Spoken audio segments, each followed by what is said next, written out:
Things don't just blow up out of nowhere. It's a slow build, creeping up bit by bit until one day you're blindsided by the mess. It's like having a splinter you didn't even notice until it starts to hurt. That's exactly how it was with Clara and me. For years, I believed we had the ideal marriage. Of course, not every day was perfect, what marriage is. But after 5 years, I genuinely thought we were solid. She was my wife, my teammate. We were supposed to have each other's backs. At least, that's what I told myself. We were creating a life together. I'm a programmer. Not exactly rolling in cash, but it's enough to cover the bills, keep us comfortable, and even afford the occasional vacation. Clara, though, is a lawyer, a sharp one at that. She has this ability to win arguments even when she's blatantly wrong, purely through stubborn determination. Back when we first met, her quick wit was one of the things that drew me to her. But over time, that sharpness began to feel like a blade, cutting in ways I couldn't ignore. I noticed it most when she spoke to me as if I were a child, nitpicking the tiniest things or cracking jokes at my expense in front of others. At first, it felt harmless, even playful. But lately, those moments had started to sting. We had a tight circle of friends, about 10 of us who were practically inseparable. Barbecues, weekend trips, late-night parties, you name it, we did it. It was a close-knit group that felt like home. I never thought I'd have to question that. Jameson was the comedian, always saying something outrageous. Ginger loved to ramble on about her job. Dexter would argue politics at every opportunity, usually with a drink in hand. And then there was Madison. Smart, funny, and undeniably beautiful. But back then, I didn't see her as anything more than a friend. My focus was solely on Clara. Or so I believed. Looking back now, the red flags were everywhere. Little things I brushed off at the time. Clara's phone was buzzing constantly, and she was glued to it, texting nonstop. I chalked it up to normal behavior. After all, everyone's always on their phone. But one name kept showing up, Jameson. First, I shrugged it off. Jameson was hilarious and well-liked by everyone. They were just friends, right? But when Clara talked to him, there was a spark in her eyes I hadn't seen in a long time. It wasn't how she looked at me anymore. I tried to dismiss it, told myself I was imagining things. But deep down, there was that gnawing feeling in my gut, whispering that something wasn't right. Once you notice something like that, it's impossible to ignore. I started picking up on subtle moments. An exchange of glances, a shared laugh, inside jokes I wasn't in on. Clara and Jameson were too comfortable around each other. The way she looked at him, it was the way she used to look at me when we first fell in love. The breaking point came during a weekend trip we'd planned to celebrate our 5-year anniversary. Our whole group decided to make it a big event, booking a resort together. On the surface, it was supposed to be a perfect getaway, but the tension was already thick before we even left. Clara had become distant, brushing off my attempts to talk about the trip or our anniversary. She'd give me this tight, forced smile, like I was an obligation she was enduring rather than someone she loved. Sometimes, I'd catch her texting while we were in the middle of a conversation. That same sly smile would creep across her face, the one she always had when Jameson messaged her. Even then, I tried to convince myself I was imagining things, brushing it off as my own insecurity. After all, this was our anniversary trip. She wouldn't do anything to ruin that, right? The first night at the resort actually started off on a good note. We all gathered in our room for drinks, and the energy was infectious. Laughter echoed through the space. Music played loud enough to drown out any worries, and the clinking of glasses added to the festive atmosphere. Jameson, as usual, was at the center of it all, spinning stories that had everyone in stitches. But Clara, she wasn't just near him. She was sitting right beside him, close enough for their knees to touch, and when they did, she didn't pull away. I'd already had more than a few drinks by then, enough to make my emotions run wild. You know how alcohol can amplify everything? Little things start to feel like huge deals. Seeing them sitting so close tightened something in my chest, like a knot I couldn't untangle. I kept telling myself it was nothing, just harmless fun. But convincing myself was easier said than done. When the alcohol finally got the better of me, I decided to call it a night. My head was buzzing, and I was in no state to stay up. I stumbled into the bedroom, leaving the others to their fun. The last thing I heard before passing out was Clara's laughter, a sound that used to fill me with pride. But this time it wasn't for me. It was for him. It's strange how doubt changes everything. Actions that once seemed innocent start to feel suspicious. Lying in bed, teetering on the edge of sleep, I couldn't shake the image of her sitting so close to Jameson. I told myself I was being irrational, that I should trust my wife. But deep down, there was this undeniable sense of unease, like I was standing on the shore, watching dark clouds gather on the horizon. I could feel the storm coming, but there was no way to stop it. Looking back now, that night at the resort was the turning point. The laughter, the stolen glances, the constant texts. I should have paid attention to all of it. I should have said something then and there, confronted her before things spiraled further. Maybe, just maybe, things could have turned out differently. But I didn't. Like so many people, I ignored the warning signs. I told myself everything was fine. By the time I realized it wasn't, the damage had already been done. I woke up later that night to the sound of muffled voices and faint music leaking through the walls.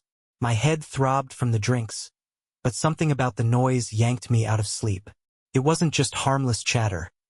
It was louder, messier, and oddly off. I glanced at the clock.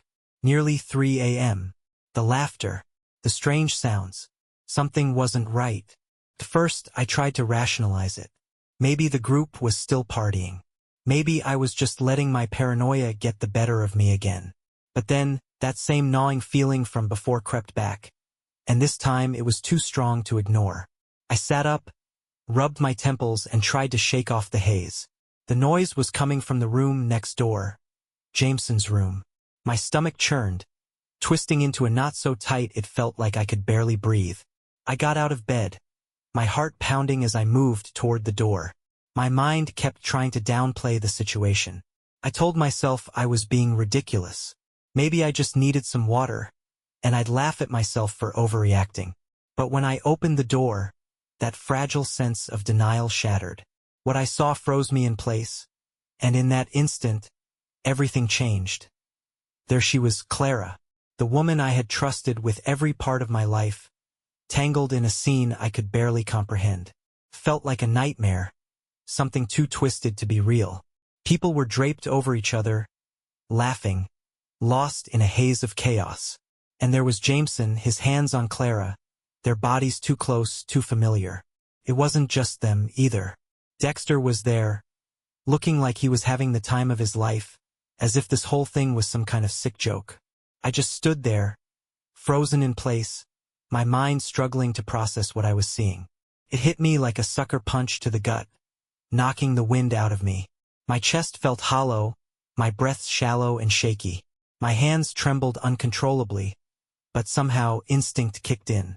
I fumbled for my phone, needing proof. Anything to confirm that this wasn't just some drunken hallucination. I hit record. Through the screen, I captured the madness. Bodies entwined, laughter echoing through the room, and Clara, my wife, wrapped up in it all. The sight of her with Jameson made my stomach churn. This was the woman I had trusted completely, the person I thought I was building a life with. And here she was, shattering everything in a moment. The room was alive with noise. Laughter, groans, music blasting from someone's phone in the background. Not a single person noticed me standing there, rigid and silent in the doorway. They were all too caught up in their own little world to realize I was watching. Just as I was about to turn and walk away, something shifted. Clara looked up. Our eyes met. Her expression was a chaotic mix of shock, guilt, and raw panic.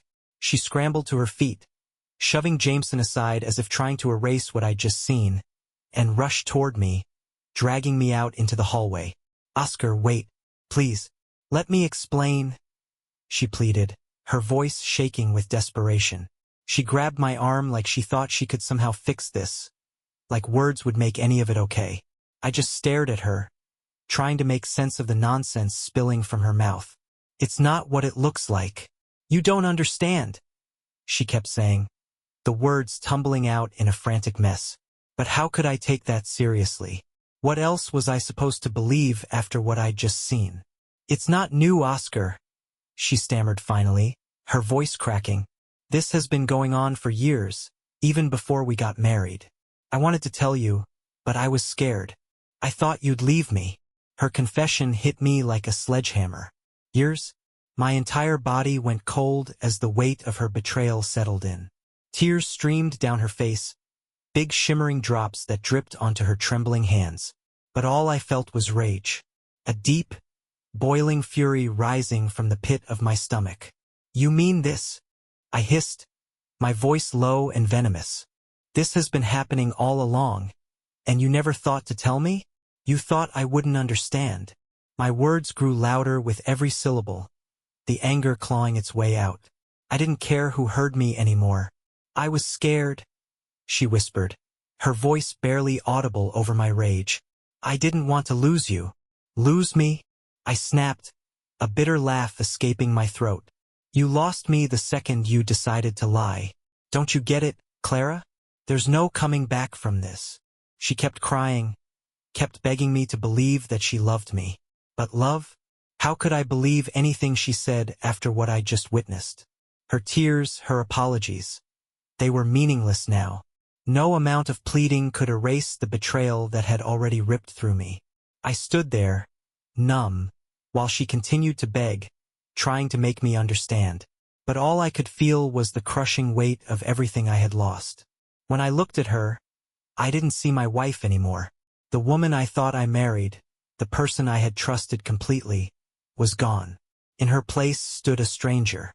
Someone who had been lying to me from the very beginning. Without saying a single word, I turned and walked back into our room. I left Clara standing in the hallway, tears streaming down her face as she tried to find some excuse for the inexcusable. But none of it mattered.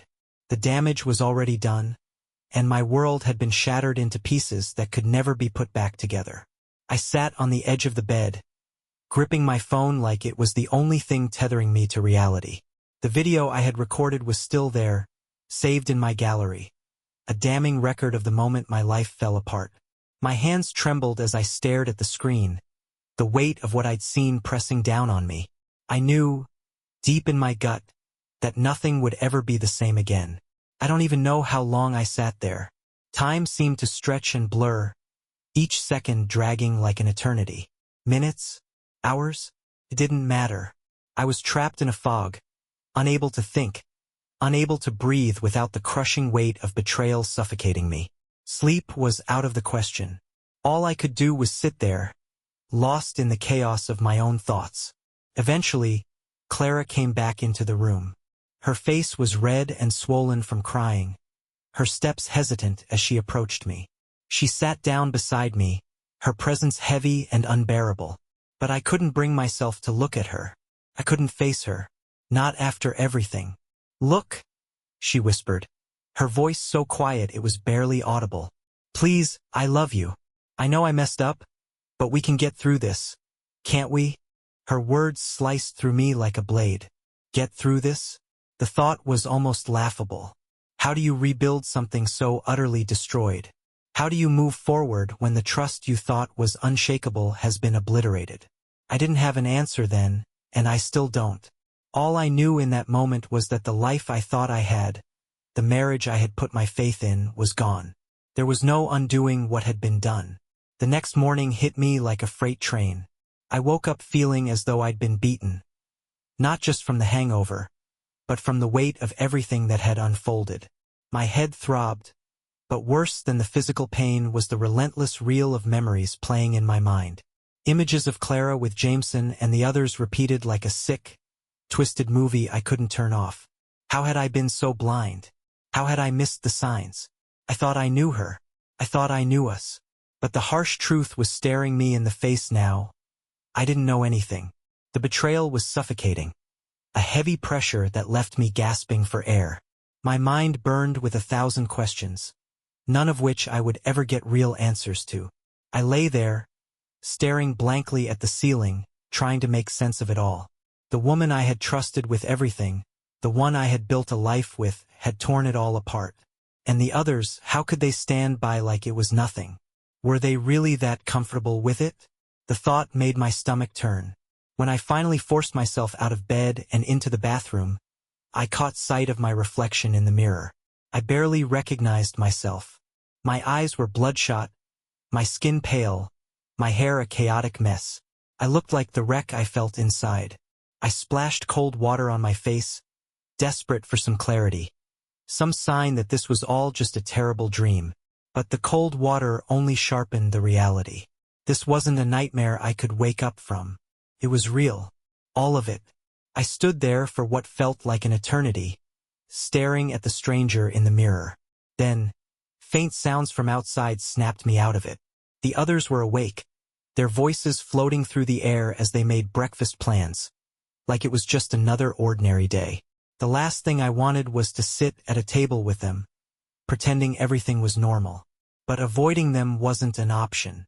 I wasn't going to give Clara or Jameson the satisfaction of thinking they'd won, or that I was too broken to face them. When I stepped into the dining area, the tension hit me like a wall, thick and suffocating. Yet, somehow, everyone acted like nothing had happened.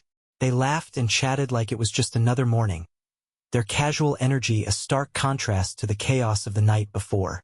And there was Clara, sitting right across from Jameson, sipping her coffee with a small, self-satisfied smile curling at the corners of her mouth. Jameson leaned in, whispering something to her that made her laugh. A laugh that grated against my nerves like nails on a chalkboard. That laugh used to be mine.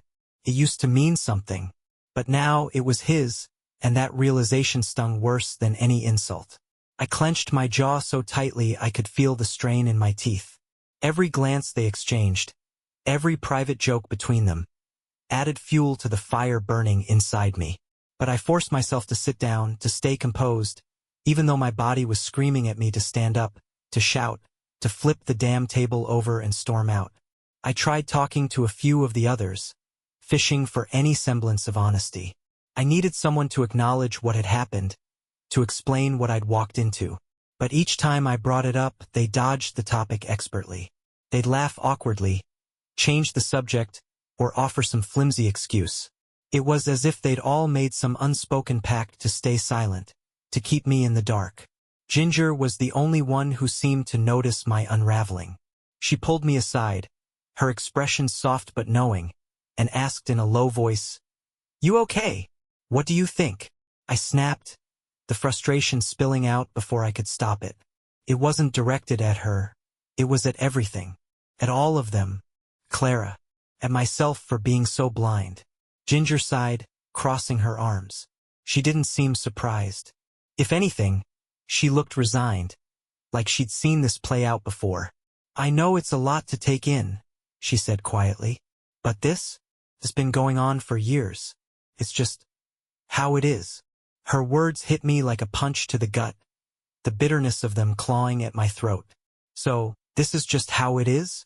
My wife and her friends sneaking around, doing this behind my back, and that's supposed to be normal? My voice rose, anger bubbling to the surface. Ginger didn't flinch. If anything, she seemed tired, worn down by whatever unspoken truths she carried. "I'm not saying it's right," she said carefully, "but it's complicated. You need to keep your eyes open, Oscar. Don't find yourself on the wrong side of this." Her words only fanned the flames of my anger, tightening the pressure in my chest. "This isn't a damn game, Ginger," I said, my voice sharp. She held my gaze, her expression unreadable but heavy. It was a look that said more than her words ever could. At the time, I didn't understand it. Later, though, I would. Later, when I finally cornered Clara, I asked the question that had been gnawing at me all morning. "Why?" My voice was raw, barely holding together. Her response was so casual it nearly broke me. She didn't even hesitate. "It's not like I cheated Oscar," she said, her tone detached, almost indifferent. "This is just part of the group. It always has been." I stared at her, stunned. Part of the group? The words tasted bitter in my mouth. "You think this is okay because it's part of the group? What kind of logic is that?" She rolled her eyes like I was overreacting, as if the entire thing was trivial. That single dismissive motion made my blood boil. "It's not a big deal," she said, her voice dripping with nonchalance. "It doesn't change anything between us." The dam inside me broke. "Not a big deal?" I hissed. "That's how you justify what I saw last night?"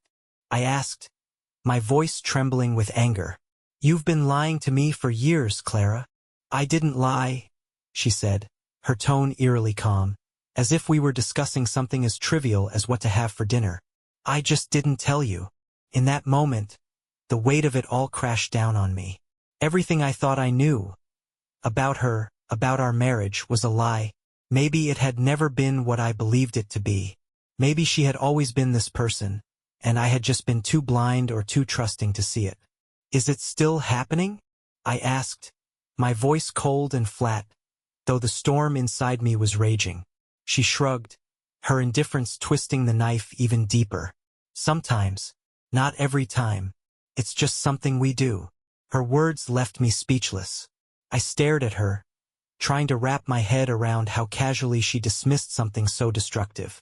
"And you didn't think to ask if I was okay with this?" I finally managed. "I knew you wouldn't be," she said, her voice void of any regret. "That's why I didn't tell you. I've always wanted an open relationship in marriage." Her lack of remorse left me reeling. She wasn't apologizing. She didn't even see this as betrayal.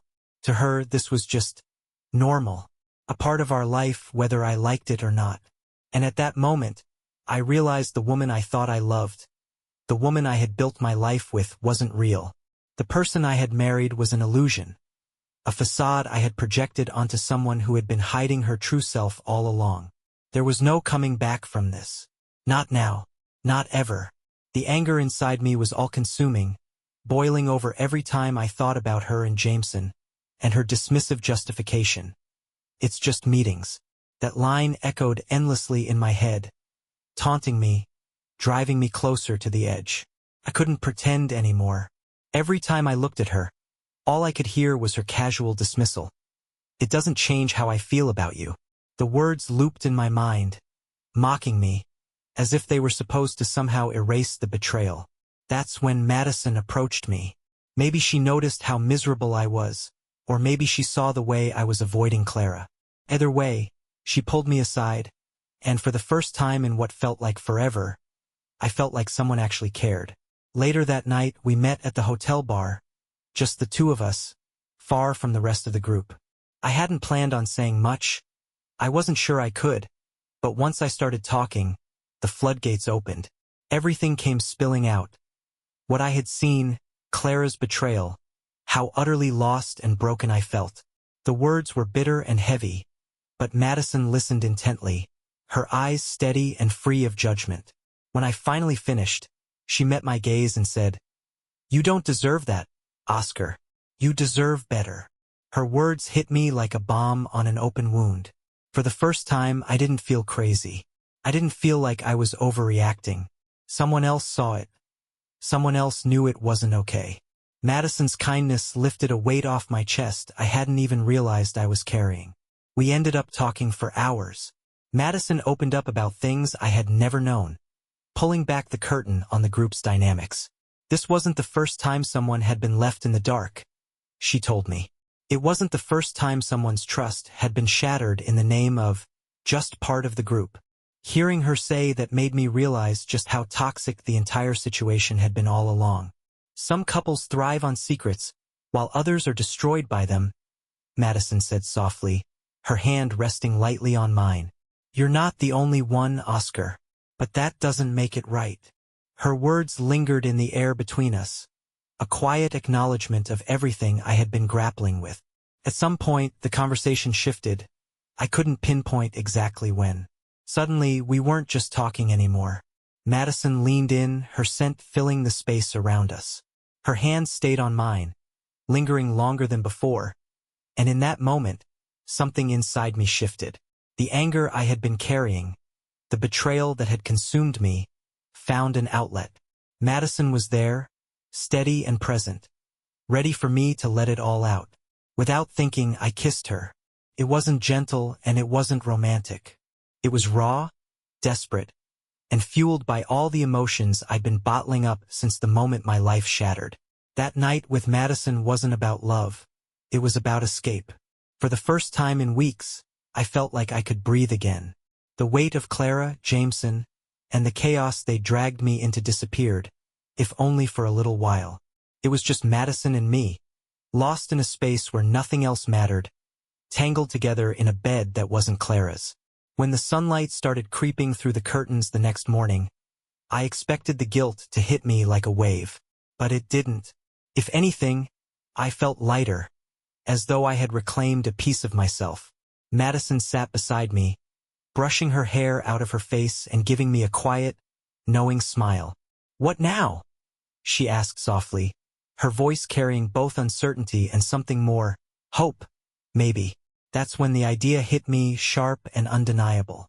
If Clara thought she could pull me into her twisted mess without facing any consequences, she was wrong. I wasn't going to let her walk away from this like nothing had happened. "I'm going to expose her," I said, my voice steady and certain. "Everyone is going to know the truth."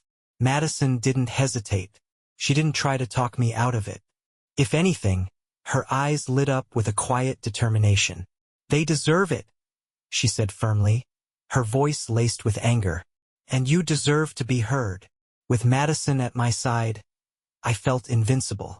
This wasn't about revenge. It was about reclaiming my dignity. It was about showing Clara that I wasn't the fool she had taken me for. I wasn't going to sit back and let her manipulate me any longer. That afternoon, we returned to the resort, stepping back into the chaos as if it were just another day. The group was lounging by the pool, drinks in hand, laughing and joking like nothing had changed.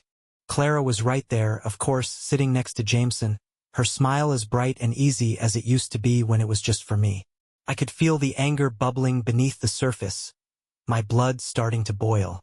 But I kept my composure, my steps calm and deliberate. Madison gave me a subtle nod, a silent signal. It was time.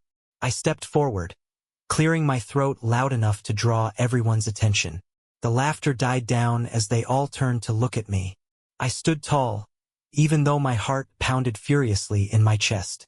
"Hey, everyone," I called out, my voice steady and firm. "I think it's time we address the elephant in the room." Clara's smile froze, faltering ever so slightly. Jameson shifted uncomfortably in his seat, his confidence cracking.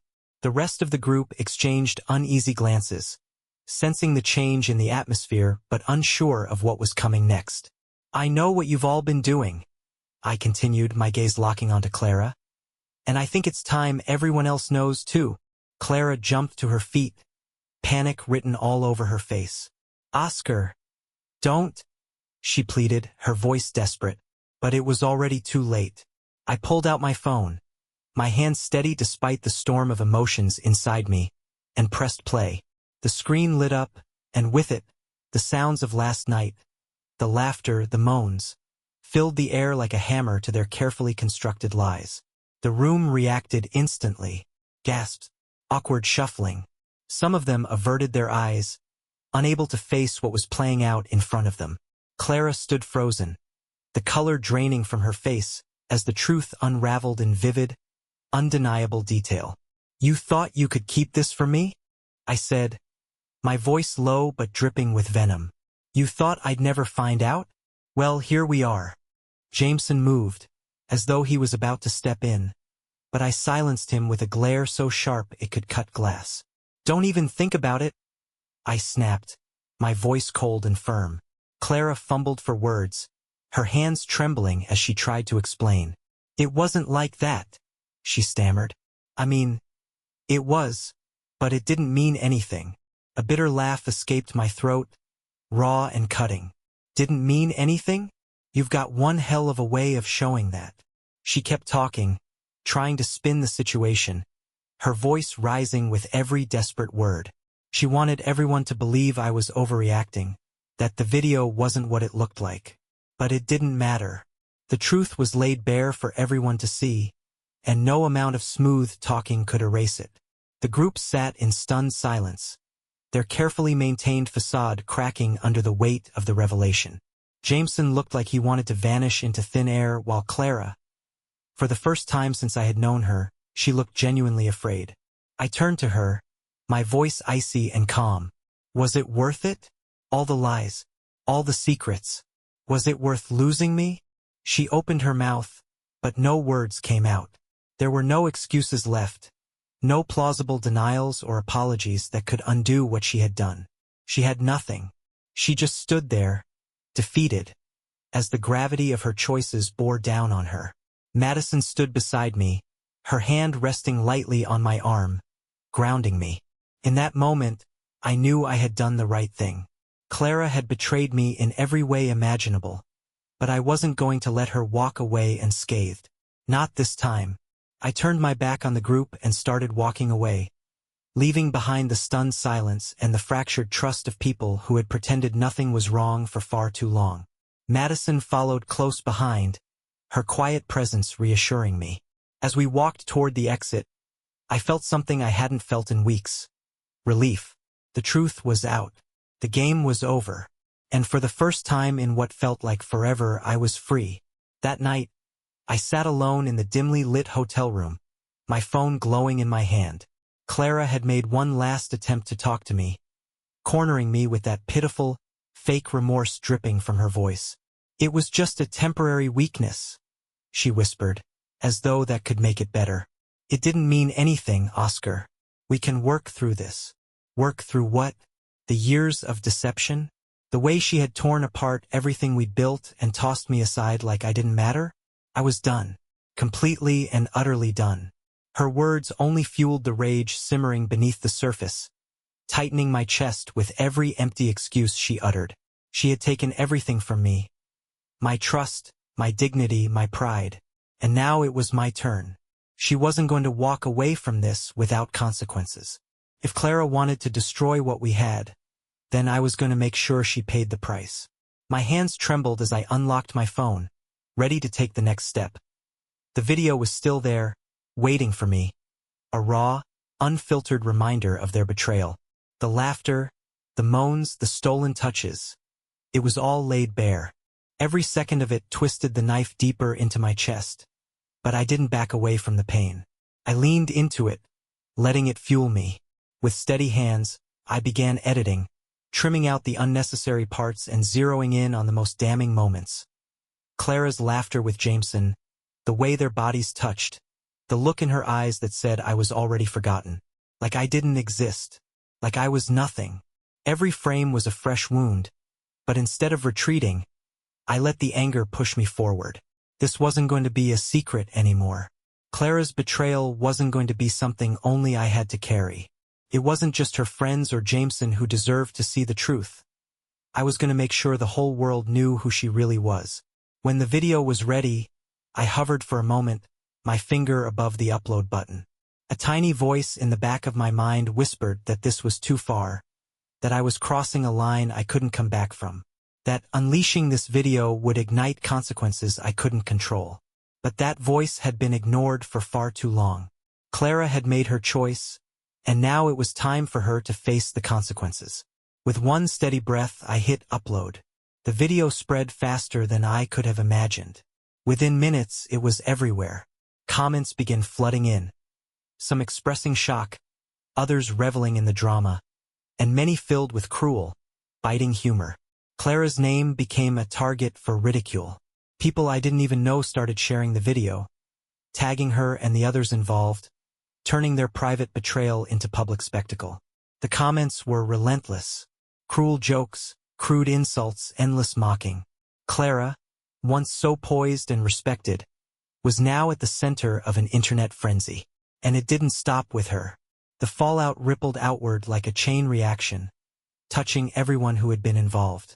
The group that had seemed so tight-knit the night before was suddenly fractured, their carefully maintained friendships crumbling under the weight of blame and shame. Accusations flew back and forth. Long-standing alliances dissolved in the blink of an eye as they scrambled to salvage their reputations. At first, I felt a grim satisfaction watching it all unfold. There was something cathartic about seeing the truth tear through their lies, exposing the ugliness they had tried to hide. Their secrets were no longer safe. The facades they had built were gone, replaced by raw, undeniable truth. But that relief was short-lived. The backlash hit faster than I expected. At first, it was just a few messages from old friends, people I had once trusted, telling me I had gone too far. Then came the anonymous threats. Text after text warning me to take the video down, to fix what I had done. And when those didn't work, the same people who had turned a blind eye to Clara's betrayal started turning on me. They called me the villain, accusing me of destroying everything. None of them cared that I was the one who had been betrayed. To them, I wasn't a victim, I was the problem. I had exposed their dirty little secret, and they weren't going to forgive me for it. Clara, of course, was furious. That night, she stormed into my room, her face red and twisted with rage. "How could you do this to me?" she screamed, her voice hoarse and filled with fury. I didn't flinch. Her words washed over me like cold water. How could I do this to her?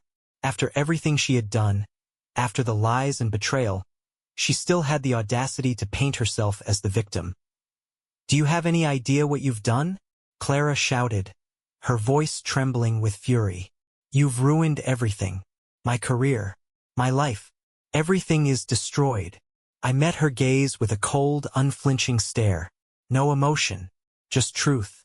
"Good," I said simply, my voice steady and unyielding. She looked at me like I was some kind of monster, her eyes blazing with anger and disbelief. But I didn't care. She wasn't the victim here, no matter how desperately she wanted to play the part. Her words spilled out in a frantic tirade, accusing me of overreacting, of taking things too far. "This isn't fair," she cried, her voice breaking, the desperation in her tone sharper than ever before. Fair. The word itself made me laugh. A bitter, hollow sound. Fair. I repeated, my voice laced with disgust. "You lied to me for years. You humiliated me in front of everyone. And now you want to talk about fair." Her face twisted, the anger boiling into something darker. Pure, unfiltered resentment. "You think you're the hero in all of this?" She spat, her words venomous. "You think ruining my life makes you better?" I didn't flinch. I didn't even blink. "I'm not the hero," I said evenly. "But now everyone knows who you really are." Her face contorted with rage, and for the first time, I saw the real Clara, the woman behind the carefully curated facade. The sweet, charming wife, the successful lawyer, the social butterfly everyone admired. It had all been a mask. Beneath it was someone selfish, someone who couldn't stand losing control. She tried every trick in her arsenal after that. Begging, threatening, twisting her words to make me feel guilty. But you can't manipulate someone who has already lost everything. Her tactics fell flat, and when she realized it, she stormed out of the room, slamming the door so hard the walls shook. In that moment, I knew it wasn't over. The threats, the accusations, the fallout, this was only the beginning. But for the first time in years, I felt an unfamiliar peace. There was no going back now. No more pretending everything was okay. And I didn't want to go back. The truth was out, and for the first time I wasn't running from it. Felt like freedom. The fallout came fast and brutal. The video had done exactly what I intended. It shattered the image Clara had spent years constructing. Her reputation as a successful lawyer, the devoted wife, the woman everyone admired. It all crumbled. Clients began pulling their cases. Colleagues started whispering behind her back. The very people she had manipulated for years were the first to turn on her. The walls she had so carefully built were collapsing, and there was nothing she could do to stop it. Everyone who had once played along with her games was now distancing themselves, eager to avoid being dragged down with her. A few days after the video went viral, Clara came to see me. I could tell before I even opened the door that she was desperate. When I swung it open, she stood there, her face a mix of anger and something else. Fear, maybe. The arrogance and control she usually wore like armor were gone. In their place was someone on the verge of breaking. Her eyes red and swollen from what I could only assume were sleepless nights and endless tears. For the first time, Clara wasn't in control. and it showed her hands trembled as though she was barely holding herself together, her composure hanging by a thread. "Look," she began, her voice strained and raw. "We need to talk. Please." I let her in, though not out of kindness. Curiosity was the only thing driving me now. She sat on the couch, her hands clasped tightly in her lap, gripping them as if letting go would cause her to fall apart completely. "We can fix this," she said, trying to force a smile, but it was hollow, devoid of the warmth she used to radiate. "I know things got out of control, but we've been through so much together. I love you, Oscar. We can move past this." I stared at her, my emotions a tangled mess of disgust and pity. How could she still believe this was about love? How could she think we could somehow repair what she had so carelessly destroyed? "There's no fixing this, Clara," I said, my voice flat and devoid of any emotion. "You broke us. There's no coming back from that." Her face crumpled, tears streaming down her cheeks as she looked at me, desperate to salvage whatever was left of the life we once shared. "It was a mistake," she whispered, barely audible. "I never meant to hurt you.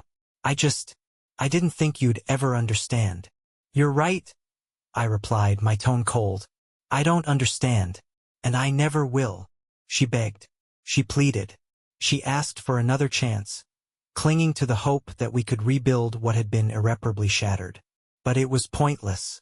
The foundation of trust was gone, reduced to ashes. Trying to rebuild now would be like trying to construct a home from charred rubble.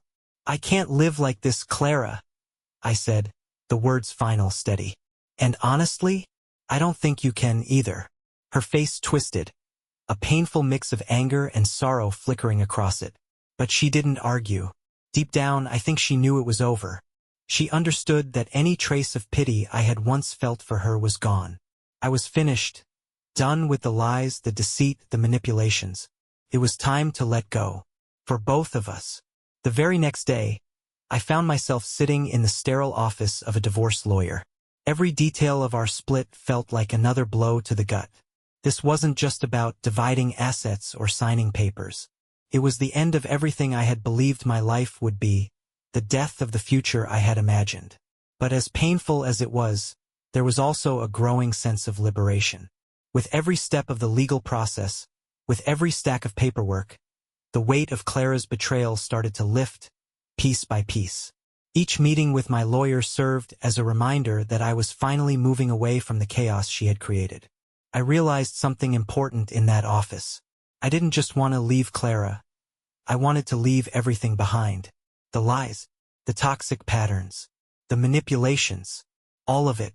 I was ready to start over, to break free from the wreckage of what she had turned our marriage into. Through it all, Madison remained by my side. She was the quiet constant in the middle of the storm, a steady presence I hadn't realized how much I needed. We spent hours talking about the anger, the pain, the confusion. She listened without judgment, offering quiet encouragement whenever I felt lost. Her presence didn't fix everything, but it gave me hope. Hope that there was life beyond the destruction Clara had left in her wake. For the first time in a long time, I felt like I could breathe again. Slowly, Madison helped me see that this wasn't the end of my story. It was the beginning of something entirely new. What started as a way to escape the pain transformed into something genuine, something I never expected. It wasn't rushed, nor did it come with expectations. It simply unfolded, two people finding solace and healing together. Madison wasn't a replacement for Clara. She didn't try to fill the void left behind or erase the scars of the past. She was different, and that difference was enough. She didn't need to fix me, and I didn't need her to. We were simply two people moving forward, one step at a time. Months later, the divorce was finalized. Signing those papers felt like closing the door on a chapter that had defined my life for too long. Relief and sadness mingled as I realized it was over. Clara was out of my life, and I was finally free to move on. In the weeks that followed, I started to reevaluate everything. I left the job that had tethered me to the same routines for years, a cycle that had kept me feeling stuck. I began traveling, at first to nearby places and then farther, venturing into corners of the world I'd only dreamed of seeing. Each journey helped me rediscover pieces of myself I thought were lost forever. Madison joined me on some of those trips. Together, we built something new, something untarnished by the betrayals of the past. She never asked me to forget what I had been through, and I never tried to replace what I had lost. What we had wasn't about erasing history. It was about creating something fresh, something uniquely ours. And that was enough. One evening, as we sat on a quiet beach far from the life I once knew, I reflected on everything. The betrayal, the revenge, the divorce. It all felt so distant, like it belonged to someone else's story. For the first time in what felt like forever, I felt a deep, calming peace. The betrayal had broken me.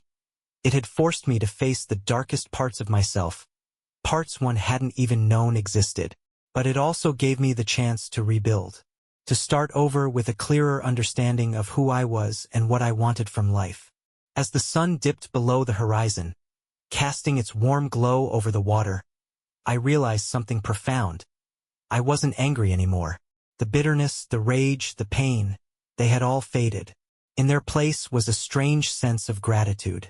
Not for what Clara had done, but for what I had learned because of it. She had tried to destroy me, to shatter the foundation of my life. But in the end, I was still standing, stronger, wiser, ready for whatever lay ahead. With that thought, I stood up, brushing the sand from my hands. It was time to truly move on, to leave the past behind and step into the unknown without fear. I didn't know what the future held, but for the first time in years, that uncertainty didn't scare me. I was ready, and this time, I knew no one could take that away from me.